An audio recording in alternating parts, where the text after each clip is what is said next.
Hi there, thanks for joining us on Let's Talk Taste with Sherry, where we're saving the earth one flavor at a time by gathering community to share wisdom around the natural connections between our innate sense of taste and flavors that are grown in healthy regenerative soils. Welcome. Hey there, Sherry Hess with the Flavor Remedy. Thanks for joining me for another episode of Let's Talk Taste with Sherry.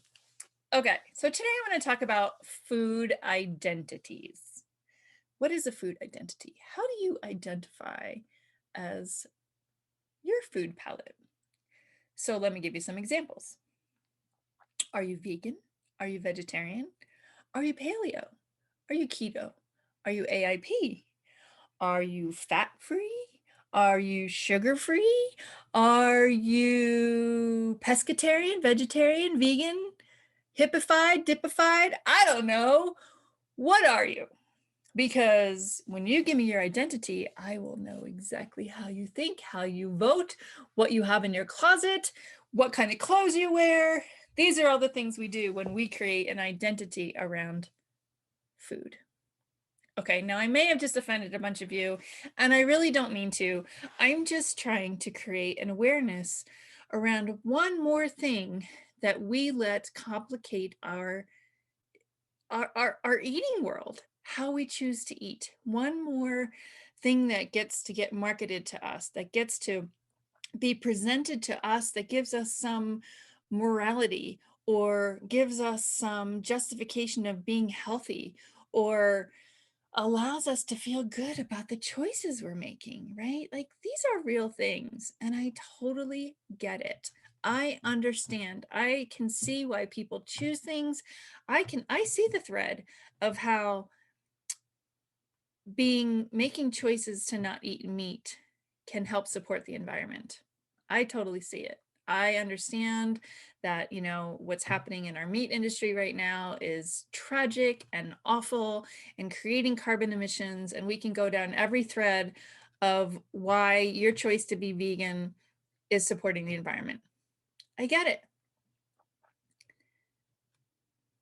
But there's more to that identity, right? And you might be vegan. It might have anything to do with your environmental choices or your moral responsibility to make sure animals are being taken care of. You might be choosing to be vegan because it's what's good for your body. You might not be able to digest dairy properly, and your digestive system is set up so that it doesn't process high levels of protein, so you do really well on vegan. But maybe you're not even telling anybody because you're afraid if you tell people you're vegan, they're going to make all these assumptions about how you vote and what's hanging in your closet. Like there's identity that's happening, right, around these things. And it's confusing. It is so confusing. I'm gluten-free. I didn't even mention that one, that identity, right? I'm gluten-free. But I want to tell you too, even my choice to be gluten-free is, it's judged, it's questioned. It's, well, are you celiac? How many people out there that are gluten-free and get asked if they're celiac, right? Because celiac is an actual measurement where people can say, oh, well, you're justified in being gluten-free because you're celiac. But if you're not celiac, you're just one of those people, right? There's so much that has happened to our food and our world and our marketing and the noise that we hear and the morality that we're told is attached to the identities of these food things. And there's real legitimate allergies, right? There's real legitimate concerns with eating some of these foods, why we're choosing these FODMAP is another one, right? Why are we're choosing these things? Because they work for us, for whatever those reasons are. They work for us because we have allergies or issues or digestive issues or immunity issues, or like there's all these things. It's almost like the pharmaceutical world creating a drug to fit symptoms, right? We have a food identity that works with our bodies, our systems, right? Why am I going down this road? Why am I talking about these food identity things?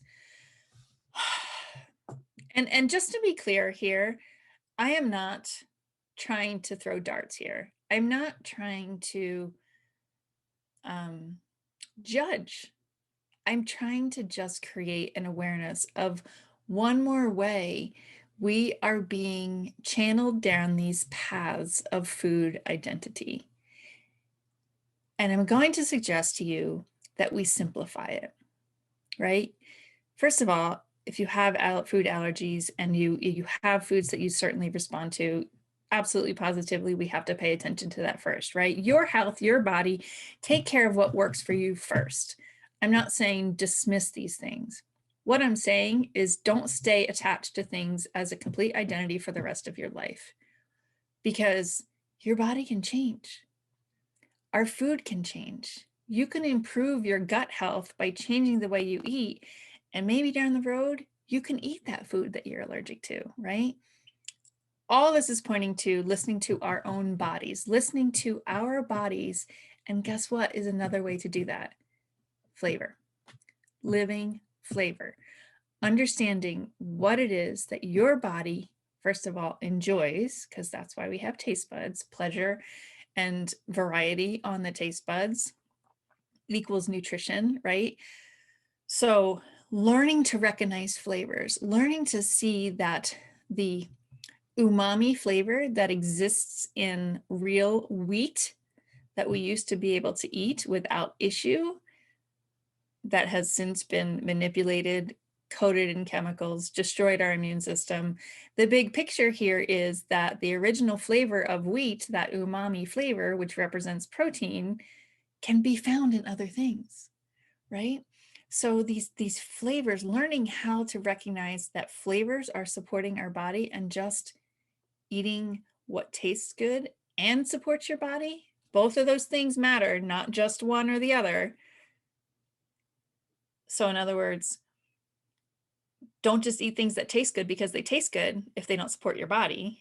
And don't just put things in your body like medicinal things without tasting them, because that's how you teach your body what flavors it wants. So this becomes this whole idea of exposing ourselves to new flavors, tasting the turmeric instead of buying a turmeric supplement, right?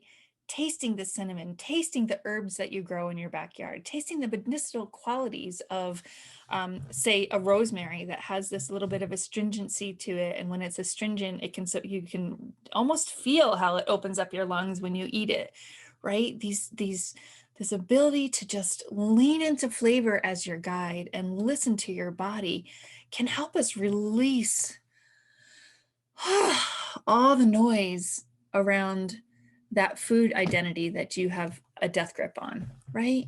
And if you have a death grip and you love that death grip and you want to identify with that death grip, please, please continue to do so.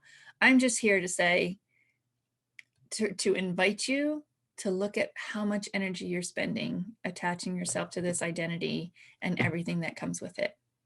Because maybe it's just a whole lot easier to eat flavorful, nutritious food and listen to your body on that day, on this day, and on this day, which can be completely different things.